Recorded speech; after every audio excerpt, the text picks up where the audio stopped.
राधे दोस्तों, तो कैसे हैं आप। आई होप आप लोग अच्छे होंगे।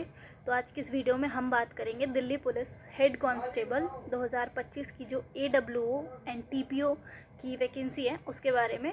तो हम इसके बारे में ये जानेंगे कि जो इसके एलिजिबिलिटी क्राइटेरियाज हैं और इनका फिज़िकल है, और इसमें और भी चीज़ें जैसे ट्रेड टेस्ट होता है, एक आपका CFT टाइपिंग टेस्ट होता है। तो इन सब के बारे में जानेंगे। इनका फ़िज़िकल में क्या क्या आपको क्या क्या क्राइटेरियाज इसमें चाहिए, ठीक है, और आपकी क्वालिफ़िकेशंस क्या क्या होनी चाहिए, एंड मेडिकल को लेकर एंड डॉक्यूमेंट्स को लेकर के हम सारी ही चीज़ें हम इसी वीडियो में हम कवर करेंगे। तो जो भी आयोग के साइड से मतलब इसका जो PDF था उसमें जो जो चीज़ें डिटेल थी मैंने उसे ढंग से पढ़ा, ताकि मैं आप लोगों को एक प्रॉपर गाइडेंस के साथ आपको चीज़ें बता सकूं। सारी चीज़ें जितनी भी इंफॉर्मेशन थी इसके रिगार्डिंग मैंने सारी निकाली और मैंने इसे लिख लिया है, और इसके बाद मैं आप लोगों को इसके बारे में शेयर कर रही हूँ ताकि कुछ छूटे ना इस वीडियो में, और आप लोगों को तो कुछ भी गलत ना जाए, जो भी इन्फॉर्मेशन जाए वो जेन्युइन जाए, ठीक है।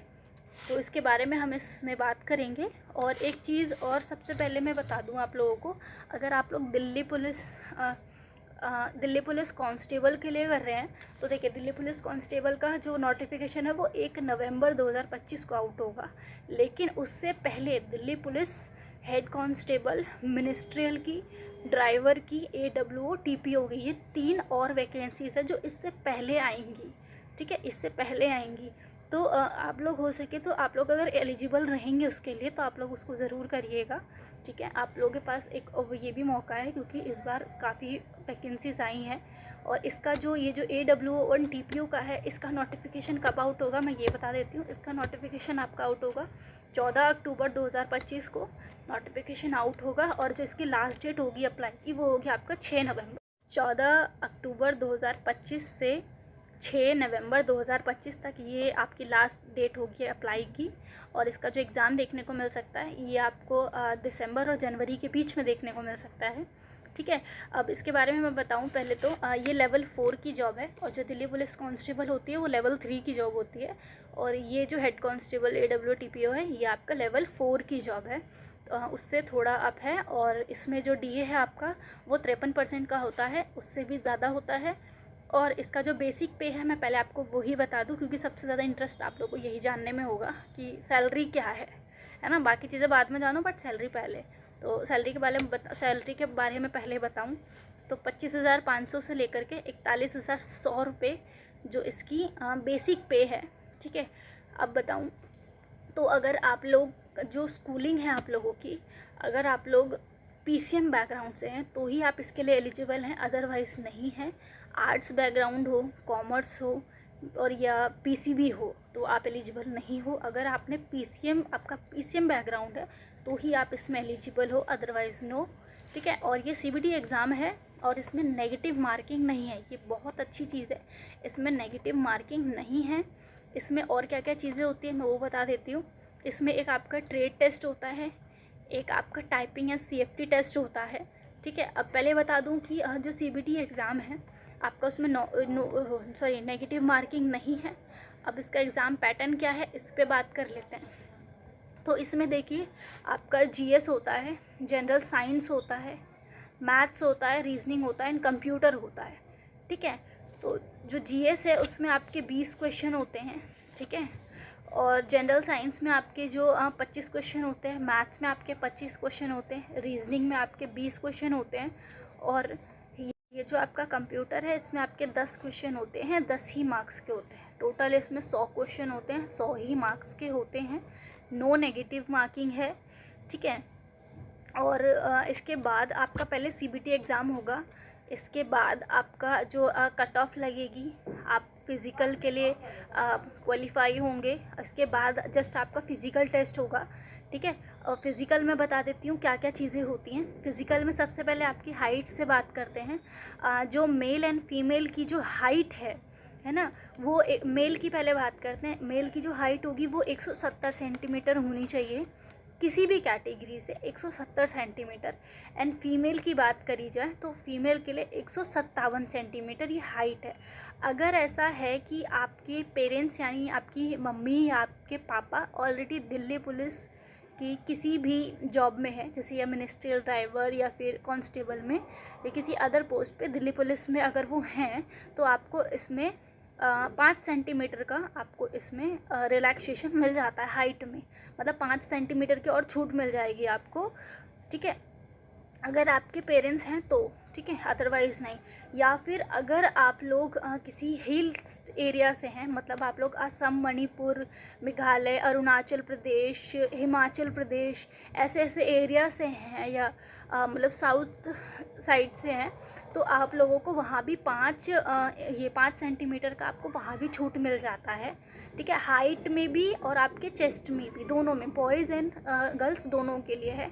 5 सेंटीमीटर का आप लोगों को छूट मिल जाएगी, ठीक है।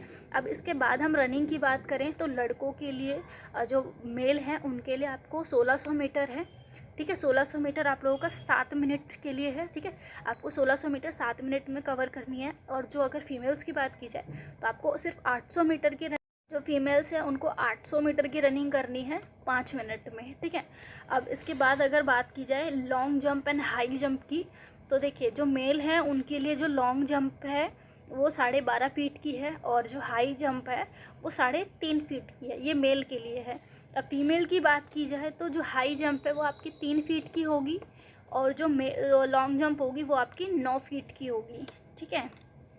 सॉरी, मैंने आपको ये चीज़ बताई कि 800 मीटर जो आपकी रनिंग है वो आपको 5 मिनट नहीं 6 मिनट की है, सॉरी, इसको आप थोड़ा सा करेंगे। 800 मीटर की रनिंग है फीमेल की, 6 मिनट की है, ठीक है। 6 मिनट में आपको वो कंप्लीट करनी है, ठीक है। और इसमें जो भी फिज़िकल के लिए पास होंगे वो 20 गुना बच्चे मतलब क्वालिफाई किए जाएंगे, ठीक है। और एज को लेकर के मैंने अभी आपको जैसे बताया कि एज आपकी 18 से 27 साल होनी चाहिए, ठीक है। मतलब जैसे जनरल कैटेगरी से हैं अगर आप, तो आप 27 साल की एज पे आप भर सकते हैं, मगर अगर जैसे आपकी लास्ट आपकी 27 साल हो रही तो आप एलिजिबल हैं। और जो OBC, SC और ST होते हैं उनके लिए आपको 5 साल का एज रिलैक्सेशन मिलता है, जिसमें OBC 30 साल की एज तक भर सकते हैं, और जो SC और ST हैं उनको 32 साल तक की छूट रहती है, वो 32 साल की एज तक वो अप्लाई इसमें कर सकते हैं, ठीक है। तो ये इसमें चीज़ें हैं। और ये कहाँ कब से मान्य रहेगा ये बता दूँ मैं, तो ये 1/7/2025 से रहेगा। आप ये जो काउंट होगा 1/7/2025 से रहेगा, ये अपना देख लेना। और आप लोग को एक चीज़ और रखनी है, डॉक्यूमेंट्स को लेके बहुत ज़्यादा डाउट रहता है, मैं उसके बारे में भी आपको बता देती हूँ। डॉक्यूमेंट्स में देखिए सबसे ज़्यादा EWS वालों को रहता है कि EWS कहाँ बनाए, तो देखिए EWS अब आप लोग जो बनाएंगे वो आपका 1 अप्रैल के बाद ही बाद वाला ही बनवाना, आप लोग उसके बाद ही बनवाना। बाकी आपका कोई और जैसे ये इनकम सर्टिफिकेट है वो आप अभी भी बनवा सकते हैं, उसमें चलेगा। बट जो आपका EWS सर्टिफिकेट है उसको आपको 1 अप्रैल के बाद वाला ही लेना है, ठीक है, वो ही वाला बनवाना, ठीक है। और ये जैसे कि मैंने बता दिया कि ये अब हाँ, कंप्यूटर को लेके एक डाउट है, इसमें मैं वो बता दूँ कंप्यूटर में क्या क्या चीज़ें रहेंगी। कंप्यूटर में आपका कंप्यूटर फंडामेंटल आपको पढ़ने हैं, MS Excel, MS Word, communication, internet, www मतलब वर्ल्ड वाइड वेब, इसके बारे में ढंग से पढ़ना है, और वेब ब्राउज़र्स के बारे में आपको पढ़ने हैं, ठीक है। ये सारी चीज़ें आपको ध्यान रखनी है, ठीक है। हाइट हो गया, एग्ज़ाम, हाँ। अब इसमें क्वालिफाइंग क्या क्या चीज़ें हैं, फ़िज़िकल के बाद क्या क्या चीज़ें होंगी, जैसे आपने CBT एग्ज़ाम क्लियर किया, फ़िज़िकल के लिए आप गए, फ़िज़िकल क्वालिफाई किया, इसके बाद आपके क्या क्या टेस्ट होते हैं हम उसके बारे में बात करते हैं। इसके बाद आपका होगा ट्रेड टेस्ट। अब ट्रेड टेस्ट में होता क्या है और क्यों होता है मैं इसके बारे में बताती हूँ।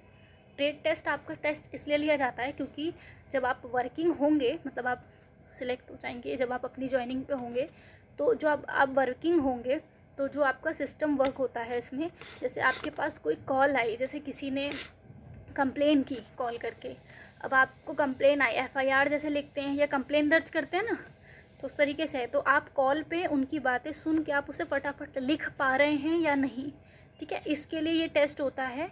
तो ये होता है, इस पे आपका ऑन कॉल टेस्ट होगा।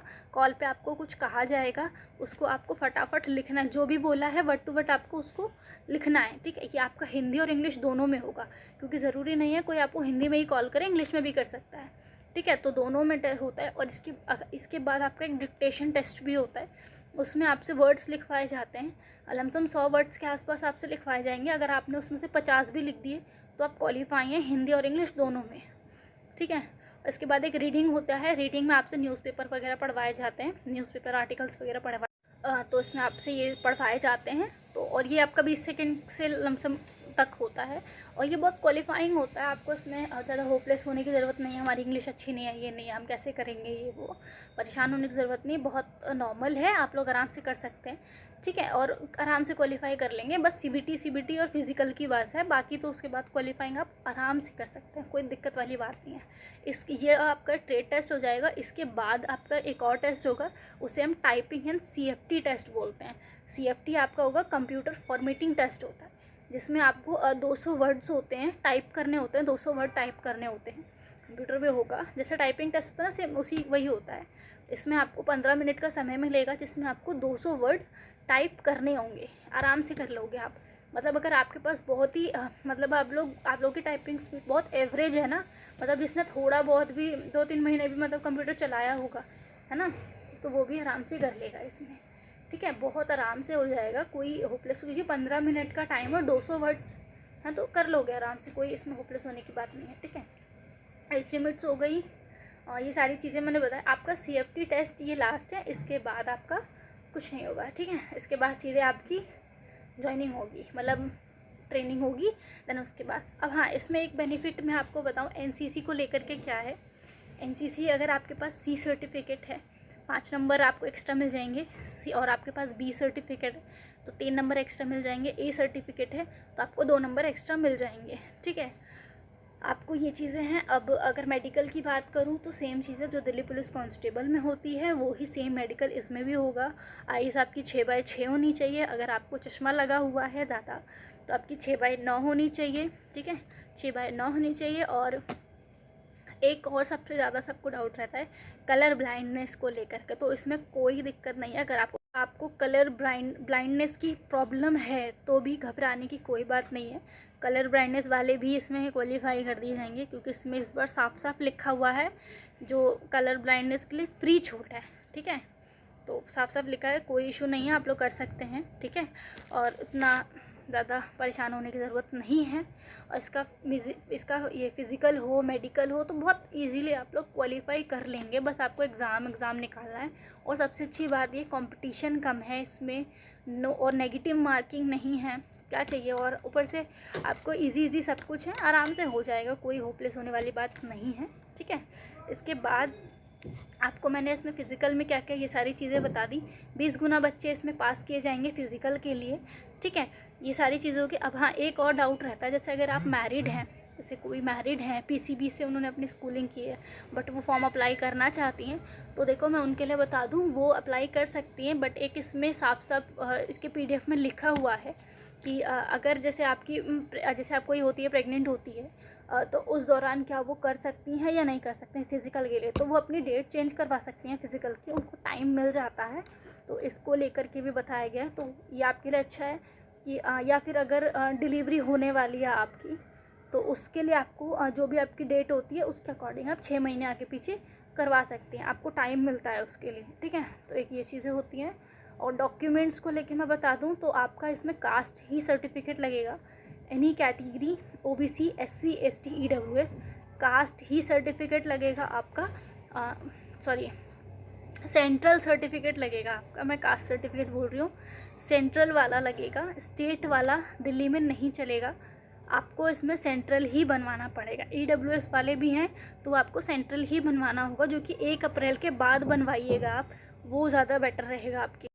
तो ये सारी चीज़ें रहेंगी। और एक चीज़ और, अगर आप लोग साउथ से हैं तो आप लोगों को इतना तो मिल ही रहा है कि हाइट वेट एंड चेस्ट में आप लोगों को 5 सेंटीमीटर की और 5 इंचेस की आपको छूट मिल जाएगी। और हाँ, अगर आपकी पेरेंट्स जो हैं वो मतलब दिल्ली पुलिस में ऑलरेडी वर्किंग हैं तो आप लोगों को उसमें और रहेगा कि हाँ ऑलरेडी वर्किंग है तो आपको 5 सेंटीमीटर की छूट आपको उसमें दे दी जाएगी, ठीक है। तो इतनी ही चीज़ें थी इसमें। अगर कुछ छूटता हो तो आप लोग मुझे कमेंट में बता दीजिएगा, क्योंकि बहुत ज़्यादा हो गया और मैं शायद फ्लो में थोड़ा सा 1-2 चीज़ें मैंने आगे पीछे कर दी हूँ, अगर हुई हो तो उसके लिए माफ़ी चाहूँगी। बट आई होप मैं आप लोगों को समझा पाई होंगी चीज़ें, मैंने जिस तरीके से आपको सारी चीज़ें निकाली हैं, लिखी हैं अकॉर्डिंग तो मैं उसी के हिसाब से मैं आपको सारी चीज़ें बता रही हूँ, और सारी चीज़ें रियल हैं, जेन्युइन हैं, ठीक है।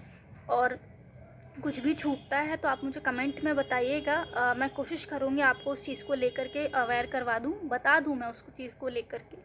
और इसमें मतलब जो इसका एग्ज़ाम लेवल है, मतलब क्वेश्चंस किस टाइप के आते हैं और क्या वेटेज रहते हैं, उन सब को लेकर के मैं आपको नेक्स्ट वीडियो में बता दूंगी।